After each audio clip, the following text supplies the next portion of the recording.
નમસ્કાર, આપ જોઈ રહ્યા છો નેશન પ્લસ ન્યૂઝ. હું છું આપની સાથે હેતર વગર.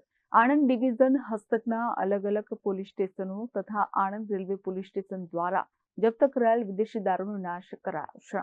આણંદ જિલ્લાના પોલીસ અધિક્ષક જી જસાણીએ સને 2024-25ના વર્ષ દરમિયાનમાં આણંદ ડિવિઝન હસ્તકના અલગ અલગ પોલીસ સ્ટેશનોમાં તથા આણંદ રેલવે પોલીસ સ્ટેશનના ગુનાના કામે કબજે કરવામાં આવેલ ભારતીય બનાવટના વિદેશી દારૂનો નાશ કરવાની કાર્યવાહી કરવા સૂચના આપી હતી.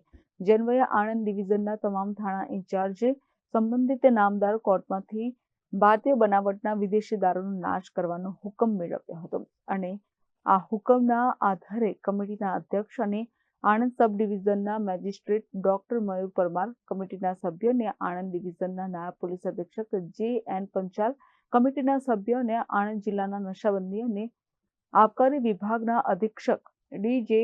વાણાની તથા આણંદ ડિવિઝનના તમામ થાણા ઇન્ચાર્જની હાજરીમાં આજરોજ આણંદ રૂરલ પોલીસ સ્ટેશનની હદમાં આવેલ બેડવા ગામની સીમમાં એક્સપ્રેસ હાઈવે નજીકની સરકારી જગ્યામાં પોલીસે કબજે કરેલ ₹36,82,624ની કિંમતની ભારતીય બનાવટના વિદેશી દારૂની અલગ અલગ બ્રાન્ડની કુલ 19,554 બોટલો ઉપર બુલડોઝર ફેરવી નાશ કરવામાં આવ્યો છે.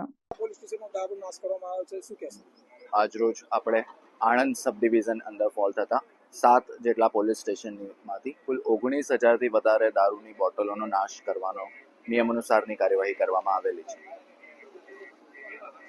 આણંદથી દિનેશ પટેલની સાથે Hiren Shah, nation plus news, Khambhat. સમાચારોના સતત અપડેટ મેળવવા માટે અમારી નેશન પ્લસ ન્યૂઝની યુટ્યુબ ચેનલને સબસ્ક્રાઇબ કરો, બેલ આઇકન દબાવો અને જોડાયેલા રહો ફેસબુક, ઇન્સ્ટાગ્રામ અને ટ્વિટર પર.